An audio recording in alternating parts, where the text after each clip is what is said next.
Welcome to the Breakpoint Podcast and our Q&A segment, Ask the Colson Center. I'm Shane Morris, and I'm here with John Stonestreet answering your questions. They're based on Breakpoint commentaries and podcasts that we've aired over the course of the week, short courses that we've held, and articles and columns that we've posted. This week, we have a couple of questions that came in as a direct result, as responses to some of these commentaries and broadcasts. And I'm proud, John. I just have to say that I haven't included any political topics in here, at least not anything directly related to the election. So we're going to take a little breather before Breakpoint this week, at which point I'm sure we will talk again about the election. Well, yeah, there's lots to talk about, at least in terms of the confirmation hearings, which shouldn't be a part of the election, but it certainly is. And it's been fascinating. And I don't want to give anything away, but I'm just going to tell you, Amy Coney Barrett has a terrific poker face. It's even better behind a mask. But when it's not behind a mask, she looks thoroughly disinterested, which is, of course, what you want a judge to look like. You know, the Bane mask is kind of an unfair advantage in that on that front. You know, Kavanaugh had to actually keep a straight face, but she doesn't have to do that. Well, we want to jump into the first question here, John, and this comes to us from a public school teacher right in your hometown in Colorado Springs. And this is a fascinating question that touches on an issue that I think is going to become more and more contentious and important for Christians to think about in the coming days. So I'll just read it. I'm a teacher in Colorado Springs, and this past week I was informed that I'm expected to respect the preferred pronouns of my students. That is, if a biological male wants to be referred to as she, her, or they, them, then I am to honor this so as not to put my district in a position where they can be sued due to harassment. Well, I blatantly disagree with the idea that any person gets to decide something about the way they were created was a mistake on God's part. I feel like it would be sinful for me to do so. My district further tried to make the argument that using students' preferred pronoun as opposed to his or her biological one would cut the suicide rates for these individuals in half. And they cited the Trevor Project survey for that. Well, I see myself as having a few options that you might imagine. Comply with my district's request, outright refuse and likely risk my job. Do I have a good chance in court? Or try to stay under the radar and simply don't use pronouns for these students? I appreciate any direction or resources you might be able to give me. Yeah, here's the first resource I'm going to give this person, and that is a lot of prayer, because this is another example. We had a question similar to this from another area of employment, I think a couple of weeks ago, and I don't think it's something that we're going to be able to avoid. Many of us in the line of work. In fact, I got something very similar on Facebook. Of course, my line of work, it kind of invites that sort of, wonderful social media conversation. But, somebody actually wrote on my page, and it was in response to something I posted or one of my Breakpoint commentaries. I honestly don't remember, but yeah, I saw this. Basically said, get educated. A person is on hormones, and that changes their biology. Right. Now, this is going to play into the answer I'm going to give this teacher here in just a second, but I just wanted to show a little bit of solidarity. Of course, my job's not at risk for this. This person's job is. And it seems to me that there are two of those three options that this questioner gave are legitimate ones.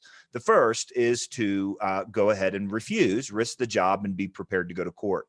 Now, the good news is people like ADF, Alliance Defending Freedom, are standing by waiting to defend folks like this teacher. But the question they asked is, am I likely to win? Do I have a good chance? I don't know the answer to that. I do know you probably don't have a good chance, at least in the short term. People who have joined this sort of conflict, cultural war conflict, have devoted almost a decade of their lives on average to this thing, 7, 8, 9, 10 years. So you need to know that going in. And that includes in our own state of Colorado, just up the road, a baker. And if it matters for someone who bakes cakes, when there's all kinds of other options for people to solicit to fund cakes baked by people who agree with them, imagine how much harder it's going to be here when you're talking about an educator. Sounds like it's a count the cost sort of thing. I mean, it's not fair, but you're going to be in for potentially a 10-year battle if you decide to go down that road. It is very likely, and you may not win. It's not clear at all that this person will win. The other option is how this teacher put it, stay under the radar, simply don't use pronouns for these students. I think that actually is an option. I don't think you have to stand on the street corner and yell out, hey, I disagree with you on this policy. I think you can share that policy concern, and you can try to come up with a third way. This seems to me to be the Daniel option, right? Which is, in the first chapter of Daniel, Daniel, Shadrach, Meshach, and Abednego are taken captive. They're told, you have to eat this meat sacrificed to idols or you will be killed. And Daniel's like, is there a third option? And the third option was, hey, give me a week. Let me try it. Let's see how this works. And it actually worked out well. Now, I'm not sure going to the superintendent or the supervisor and saying, hey, here's my third option is the best way to go about it. But there is, I think, a dramatic difference between calling someone by their chosen name, because names refer to an individual, and saying something which is flat out not true, which is what would happen in using pronouns. To call a him a her, or a her a them, is actually saying something that's not true. And I've been reading Rod Dreher's latest book. And of course, Rod, looks into the future. And a lot of times it's people would accuse him of being somewhat pessimistic. Sometimes people say his hair's on fire. Well, I tell you, he's got great hair, by the way. He's a good dude. And but what I appreciated about this is that the title of the book, I appreciate a lot about it. It's a remarkable number of stories of how Christians survived tougher times under communism in particular. But the title of the book is called Live Not by Lies. And that is a phrase that comes right from Aleksandr Solzhenitsyn. By the way, Solzhenitsyn is one of the 4 Christians we're going to address in our next short course, which starts next Tuesday. It's going to be terrific. Solzhenitsyn, Flannery O'Connor, and St. Augustine, and Martin Luther King. And Solzhenitsyn's final speech before he was exiled from Russia, he used that phrase, live not by lies. And his point was very simple. It's like, you don't have to stand on the street corner and talk about all the things that the communist government says that aren't true, but just don't say things that aren't true yourself. And the pressure for that is enormous. I mean, look, this seems like a pretty small thing, to use a her instead of a him. It is saying something that is not true. And I don't think you have to say, no, you're a him. But I think by saying, using a chosen name instead of using a pronoun, you're not being coerced. You're not feeling pressured, and at least into saying something that's not true. Yeah. I think that there's a lot there for us to consider. Now, last thing I want to say, which I think is really important. And I just want to reread from the question. I blatantly disagree with the idea that any person gets to decide something about the way they were created was a mistake on God's part. Now, I agree, right? That this is why when Christians fold on this issue, they're actually saying something about God, not something about gender. They're saying that God made a mistake with this person on gender. They're not actually saying something really all that profound on gender. So I think that statement is, and it's a good motivation for a Christian. But let me just tell you, sex and gender, it's not just in the Bible. It's baked into the fabric of reality like gravity. In other words, you don't have to point just to your faith. And I would recommend don't point just to your faith. For example, when they offer statistics that are dramatically flawed, and there's lots of resources out there that point to the flawed surveys used by the Trevor Project in particular, there is no survey right now that demonstrates pronoun usage keeps somebody from suicide.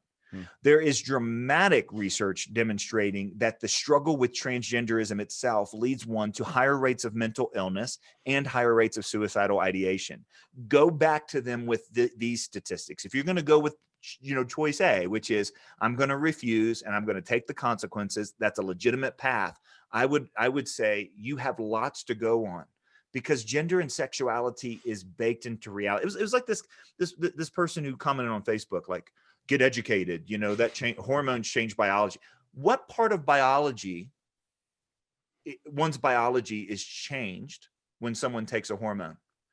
Having swollen breasts for a man, having a deeper voice or hair growth for a woman, these are biological features. This is like going to, Michael's and finding home decor to put on a house. The house is already what the house is, right? Not a single chromosome has changed. Not a single internal reproductive organ has changed. And not a single external genital. transition surgery involves mutilating healthy body parts. Right. You have biology on your side on this one. And I would point in particular to Ryan Anderson's book, When Harry Met Sally. I would point to some stuff we've done recently. We'll put this in the show notes, Shane, about the suicide statistics having to do with transgender ideation and what's wrong there. In other words, don't just go back and say the Bible told me so, right? Now, you stand on the word of God, but when you talk to people about this, science and the Bible is on your side. And I would say use both. Yeah, John, I was gonna cite Solzhenitsyn as well, because the phrase "live not by lies," and I think it's rooted in the famous story about the greengrocer who, put up the sign in the Soviet Union that said "Workers of the world unite." He didn't really believe it. He was this hypothetical greengrocer. He didn't really believe in the communist agenda. He just kind of, went along to get along, and the problem with that sort of thing is you lend power to a lie that ends up destroying lives. And we need not rehearse how communism and the lie of the Soviet Union destroyed lives. We can clearly see how the lie of transgenderism destroys lives. And you can go back to the statistics here. And this is, I cannot reiterate enough what you said, John, about science being on this teacher's side. The Trevor Project has been so widely criticized. We have statistics reliably indicating that after transition, whether that be a social transition or surgical transition, suicide rates for transgender individuals remain something like 20 times higher than the general population. This is right. And listen, and let me just point this out. Pronoun usage is about social acceptability, right? Sure. Yeah. And we don't see suicide rates going down in countries where social acceptability of transgenderism has gone up. That's the key statistical difference there. Yeah, and that's why, if pressed, I believe that this teacher ought to speak the truth, ought to refuse to say something that's false, something that is an affront to God and is ultimately harmful to the people about whom the falsehood is spoken. But I also want to agree with you earlier, John, when you talked about there being a couple of paths on this one. This is the sort of thing where we're going to need a brave individual or a whole host of brave individuals to stand up and say, you know what, I'm willing to count the cost and accept it for standing up on this issue. I'm willing to say that my job is less important to me than the truth, and I will enter a potentially protracted legal and social and media battle over this question. I'm going to be kind of the reverse John Scopes of the transgender issue. If that's what you want to do, and that's where you believe that God is leading you, more power to you. We need those kinds of people. And the rest of us need to stand with the people who make that decision. Yeah. I just don't think it's required that everyone puts their neck on the line. Right. But don't say lies. Right. Don't say lies. Yeah. Well, let's move on to another question here, John. I think we've talked as much as we can about that one. It's a hard one, and I think we're going to be getting more questions like that in the future. But there's another hard question that we need to tackle here, and it also has to do with that our culture is decidedly on one side of. So I'll read this question. It says, I'd love to hear a breakpoint on the Christian support for research using supposedly some fetal tissue from a fetus from 1972. And this was in the context of President Trump supposedly receiving treatment post-COVID with fetal tissue. I'm trying to determine if this is true, but also what questions should we be asking in this cultural moment? Some would say this is very hypocritical of pro-life Christians. I'm struggling myself as this baby died in 1972. Is this redemptive of something that was awful? Please consider discussion on this, as this therapy will continue to be out there in the news. Thank you very much. Yeah, it's a great question. And it does have to do with the fact that the president, who of course has done plenty of pro-life things and said plenty of pro-life things, took some experimental treatments for his COVID-19 that included some therapy that was derived from stem cells that were originally derived from an embryo, and it's a very specific stem cell line. So a little bit of information. If you go back to, for example, President Bush's, some of us are old enough to remember that the key issue of the midterm election for President Bush, or his second term election against John Kerry, was around stem cells. And which is interesting because this is after 9/11. It still was around stem cells. And of course, John Kerry had promised that if we had not banned stem cell research, then Christopher Reeve would get up and walk again. Mm-hmm. Now, there's so many things wrong with that statement. It's hard to know where to begin. First of all, President Bush did not ban stem cell research. Secondly, there is a difference between embryonic stem cells and adult stem cells. And that was the big distinction at the time. President Bush had increased funding for adult stem cell research. Third, he didn't even actually ban embryonic stem cell research. He banned embryonic stem cell research that was derived with new embryos being killed. As we see in this description of this question, there were embryonic stem cell treatments that were derived out of embryos that had been destroyed years before.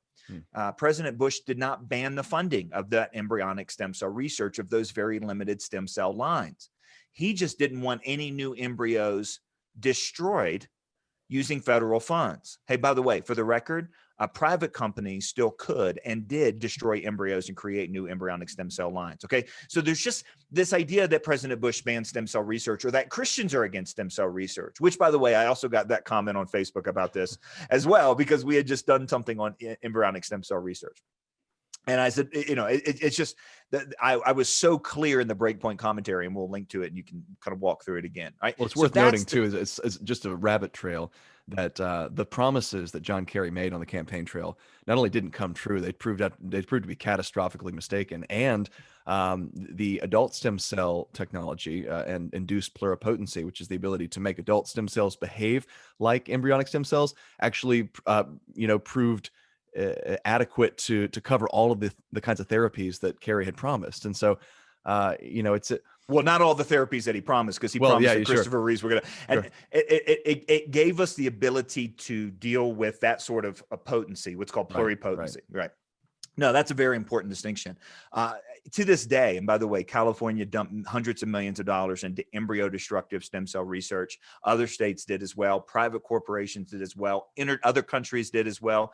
And do you know how many treatments there are treating actual conditions from embryonic destructive stem cell research? I lost count after zero. It was zero. Yeah, there we go. But adult stem cells are. Now, that actually takes us back to this stem cell line that was created in 1972. And it did destroy an embryo. The stem cell line now, these cells have been used to produce other cells and other cells and other cells. So the treatment that was given to the president did not come directly from the embryo that was destroyed. The embryo that was destroyed, and again, you have to understand how cells and stem cells work, and I only know enough about this to be dangerous, but we're talking about multiple derivations and creations now over the years. And this is not something, now, should that embryo in 1972 had been destroyed because of this? Absolutely not. Right. Was it the loss of a human life? Absolutely.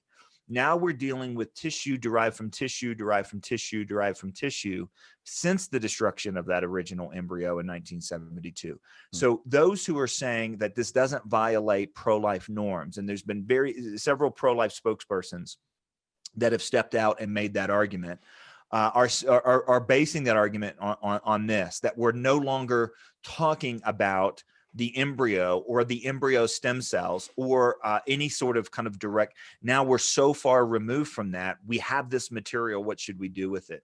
In a sense, it's a greater good argument. In a sense, it's like an argument for organ donation. You never would kill somebody in order to have the organs, but if you have a healthy organ, what are you going to do? I don't think it's flawless. I don't think this is an ethically flawless process. And that's the problem. When lives are destroyed systemically and under justification of law, you've not just introduced a very small little evil into a society. It's not like putting a rock in a glass of water and now we can just change the law and pull the rock back out. It's like dropping dye into the water. You can't pull that all the way back out. And so now so what do we do? ethically, I don't like this, but I don't think this is a hypocritical stance from pro-lifers. To not roundly condemn, this treatment, because it is so far removed. It's not a cell. The treatment is not derived from cells directly taken from the destruction of this embryo. We're down the road so long. But I do understand those that have ethical concerns. And you know what? I'm glad that we got several emails about this. This is just one of the emails that we got. And I'm glad we got these, because you know what that tells me is that our ethical spidey sense is tingling. And it should be, right? We should sniff something here and go, wait a minute. This is what we said, is that we should not destroy embryos in order to take their stem cells, in order to derive treatment so that we can either heal or enhance other people. That's ethically problematic. And yes, the destruction of this embryo in 1972 was absolutely awful. And now, over 50, almost 50 years later, 45 years or whatever later, what do we do with the tissue derived from the tissue derived from the tissue derived from the tissue from the embryo?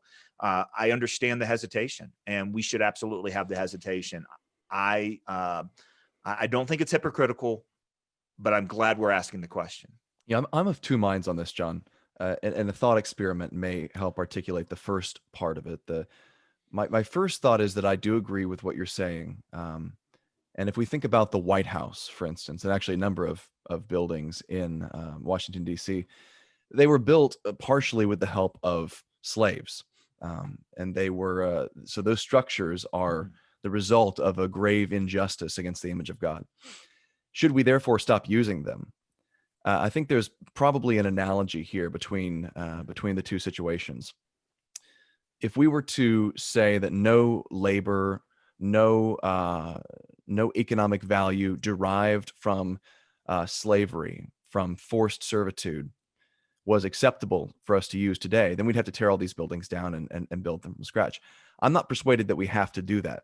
And neither am I fully persuaded that tissue or therapies derived from embryonic stem cells from an embryo killed at some point in the past is necessarily wrong either. Now, on the other side of the question, I do have some. Well, first of all, there's a couple of criteria I think we ought to put into play here. The first is the question: did your seeking this therapy, did you cause this death? So you can't just seek out a therapy and say, okay, well, somebody somewhere, because I decided to seek out this medical treatment, went and killed an embryo, but I didn't have anything to do with it. I just took advantage of the aftermath. You can't say that, because you're knowingly participating in a process that resulted in it. I don't think in this case, we're talking about an embryo that was destroyed in the 70s. I don't think you can say that in this particular instance.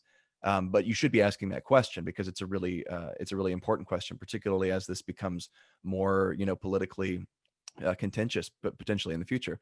The second criteria is, could your action in accepting this therapy perpetuate demand in the future for such things? So if you accept a treatment that was derived from embryonic stem cells obtained long ago in the past, could you be creating a new demand for such procedures in the future?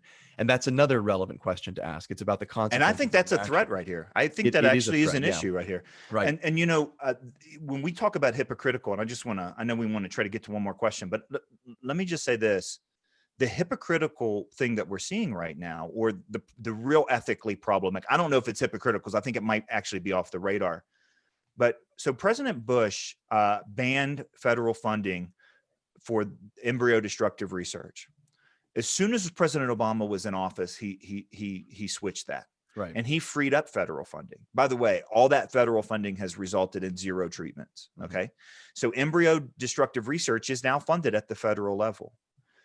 When President Trump came into office, it was expected that he would reverse that. And he has not reversed that. That was actually the topic of our breakpoint that created this discussion. So right now, about $300 million a year is given to embryo destructive research through the National Institute of Health, headed up by Francis Collins. Now, this is a hugely ethical, problematic thing. Not to mention, as you said earlier, we now know, thanks to a Japanese scientist, how to take an adult cell and reverse it and kind of like pull a Benjamin Button on it and make it reverse all the way back down and act like an embryonic stem cell. It's an amazing sort of thing. Single best description of induced pluripotency I've ever heard, John, and I've heard quite a few. Do you like that? And my worry is I probably saw that somewhere. So if I'm plagiarizing anyone, please forgive me. I don't remember who it was. But it is a very, very important thing that we're still, federal money is still going to embryo destructive research. And so Senator Wicker from Mississippi has authored a letter to go to the president and ask him, to issue this. Now, of course, we're headed into election. We're headed into the next term. I don't know what the hesitation has been. I've been vocal about this, and I will continue to be vocal about this because we're still paying for the destruction of embryos under President Trump. And this was the most controversial thing that President Bush did other than the Iraq War. And he was absolutely right. President Bush got this one right. All the critics got this one wrong. It's ethically clear, and Trump's on the wrong side of history on this one, or the Trump administration. I don't know what's behind it. I don't know if it's out of sight, out of mind. But that's either quote unquote the hypocrisy, but that's the ethical problem in this administration right now. That was good. Let's move on to another question here. We have time for one more. And this is a very controversial, contentious question that also good, because the first two have been so easy. I know they were real softballs. This last one is also related to bioethics. So This listener writes in, I love and support John and what the Colson Center stands for. I'm a Colson fellow. I have a concern, however, in how to address the gene editing dilemma, while at the same time being staunchly pro-life. I face accusations regularly concerning, in so many words, how I can be an advocate for the life of the preborn and yet a skeptic when it comes to gene editing that could be a positive advancement in the healing of many diseases and potential elimination of the suffering of many of those unborn, we should mention. Shouldn't the call be to fight for control mechanisms rather than fight against gene editing? Many people were injured or even killed in the development of, say, a polio vaccine and many others. Progress is a dangerous game to play, is it not? Maybe it's a matter of John's wording rather than his intent. In his specific breakpoint features surrounding the gene editing topic, it came across to me as anti-progress. Maybe he or Mr. Klusendorf could address this more substantially for those of us challenged as to how to respond adequately. Where's Mr. Klusendorf when you need him? Let's have him answer this question. Come on, Scott. Yeah, exactly. Look, I appreciated this part of the question. Progress is a dangerous game to play. And it is, because a lot of times the progress that we have was done on, in the process of amazing injustice. And for example, there's a difference. The question was, the example was about a polio vaccine. There is a difference between people who volunteered to try to develop a polio vaccine, having at least a little bit of an understanding that there are risks, much less maybe some of what the risk could be. Yeah. That's different than what we're doing in gene editing on embryos. And that's really been one of the fundamental flaws of the sexual revolution, is that we have socially experimented on children without their knowledge or consent. We've done this with abortion. We've done this and we would say that children can't actually have the ability to give consent. When we're talking about gene editing of embryos, again, this is what I think Mr. Klusendorf might say. What is it? What is an embryo? A fully formed, distinct human living person? Although he would say it much more smoothly than that. My adjectives were a little bit out of order there. But when you're talking about that group of people, they then cannot consent to having their genes edited. And yes, there are mistakes, but that's a very different thing than people volunteering for the polio vaccine. Now, let me put it in a different context. We now know, at the hands of eugenicists in the early 20th century, that African-American patients were experimented on without their knowledge in experiments of forced sterilizations, and also in the syphilis and trying to deal with syphilis. We all say that that's an injustice, even though, you know what? We learn things about syphilis because of it. Yeah. That doesn't make the process okay. Why? Because those who were experimented on did not know. They were not able to give their consent. That's exactly what CRISPR is doing. We're actually, right now, all the experiments so far, and we've had two main ones. One is this Dr. He or Dr. He from China, who was roundly critiqued by scientists around the world. And then you had the Crick Institute. And again, what did they do? They did the exact same thing. They experiment. Now, the only thing they didn't do, by the way, is implant the embryos. But if you think life begins at conception, then these are still human beings. They're just in a different location. They're of a different size. They're at a different degree of dependency and a different level of development. They were not able to give their consent. And that's a real ethical problem, that they were not able to give their consent. And the what's the word I'm looking for? The side damage, the collateral damage to nearby parts of the DNA that were not the ones that were actually being targeted by CRISPR. Right. It created that's a key point. We don't know enough to say what the consequences down the road. Well, we know that they cause catastrophic damage to those embryos. Yeah. Okay, that's what we know. It's kind of like Dolly the sheep. Remember Dolly the sheep, the first clone one? She was the success. Right. Well, not only that, but she was the only successful attempt out of like 285 tries. Yeah. Right. I mean, that's not even good for baseball. That's 1 for 286. Like that's not a win. And the other ones were dramatically deformed and all that. So that I think you can get to ethically speaking is the idea of consent, the idea of informed consent, and the idea of experimentation on unwilling and unaware parties that everyone widely condemns. That's the difference between CRISPR and the polio, the process of progress for the polio vaccine. Now, the other thing I'll say this, progress is a dangerous game to play. The promise of progress has been at the heart of all kinds of utopian visions. If we were talking about a superstructure right now in the American context, in which there were any ethical framework already established, other than, hey, let's just not trust us, it'll be great, right? That's not what we're talking about when we're talking about scientific research right now. In other words, it's the promise of progress with no ethical standards in place. So when somebody says to me, well, wait a minute, can't we just do this ethically? And I'm like, I'm waiting. we're okay, give me something, right? Because what we're hearing is, don't worry, trust us, it'll be fine, as if that's ethics. And in this area, I mean, listen, we heard the world roundly condemn Dr. He in China, and then the Francis Crick Institute in London did the exact same thing, only they didn't implant them. So their ethical solution was, let's take living beings and make sure that they don't live. This is not an ethical framework to do this. So I get the struggle between being anti-science, and I hope you can see we're not. We celebrate wonderful progress that happens in science all the time, in medicine and technology, but our science is so far ahead of our ethics right now, and we have no framework. So the promise of ethics is a hollow promise to me, and it can be seen in the lack of consent. So anyway, I'm going to make two Jurassic Park references here, John. Oh, I knew that was coming. Yeah, the first one comes from the worst Jurassic Park movie, the third one from 2001. But there's a line in there that's just so fantastic, where one character says, does something incredibly stupid, and he says, "Please understand that I did this with the best of intentions."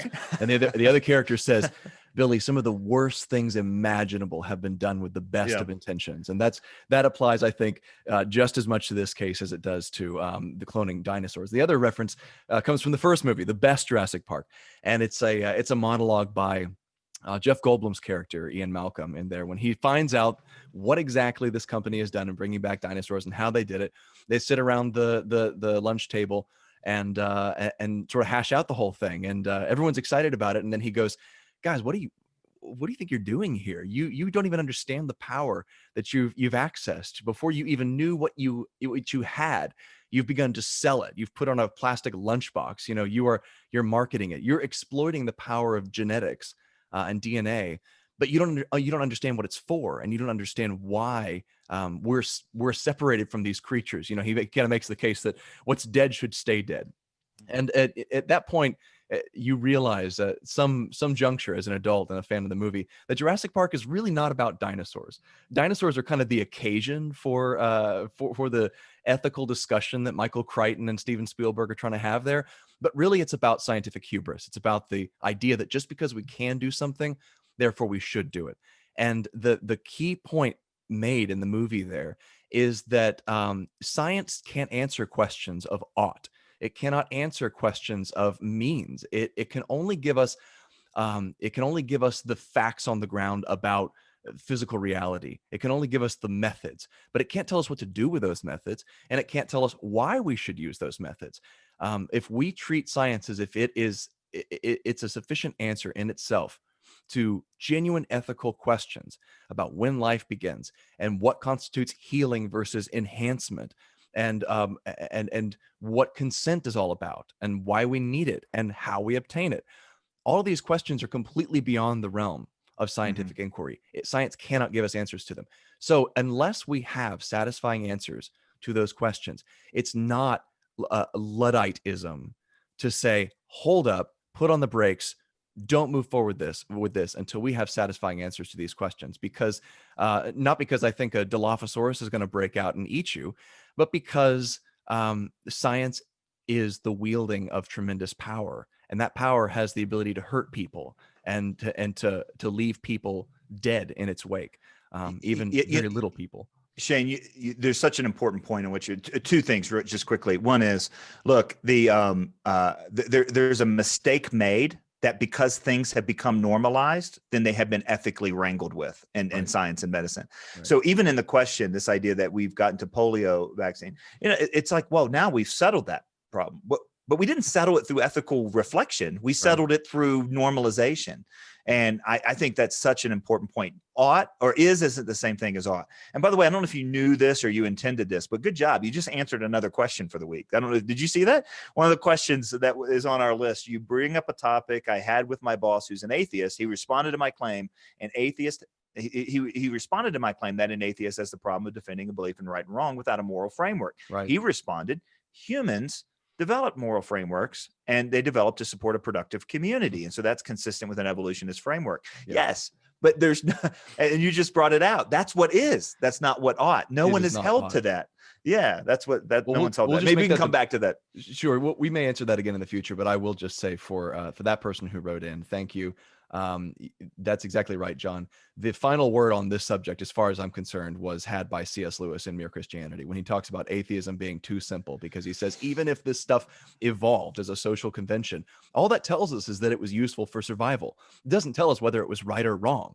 So you still have to answer the question, if morality had evolved differently, to say that, torturing children, for example, is helpful to the group's survival, would it then be right to torture children? And the answer, of course, is no. And it might be helpful in the future. That's the thing. Right. It's not only that it was just, accidental, that it evolved. It's that it might change. We might enter a human environment where it's helpful to torture little children for fun. And some who would say, look, by all indications, embryos are humans. We've apparently settled on that it's okay to torture little babies, embryos, in order for scientific progress. Yeah. That was a good reflection. So we'll probably come back to that question in the future. Thank you so much for the question on CRISPR. That's an opportunity for just a wealth of different reflections, and we'll probably come back to that topic as well in the future. And that does it for this week. Thanks so much for listening to the Breakpoint Podcast. We'll be back next week answering more of your worldview questions. So drop us a message on social media or on email. The email address is askthecolsoncenter@colsoncenter.org, and we'd love to engage with your questions. For John Stonestreet and for the Colson Center, I'm Shane Morris. Thanks so much for listening.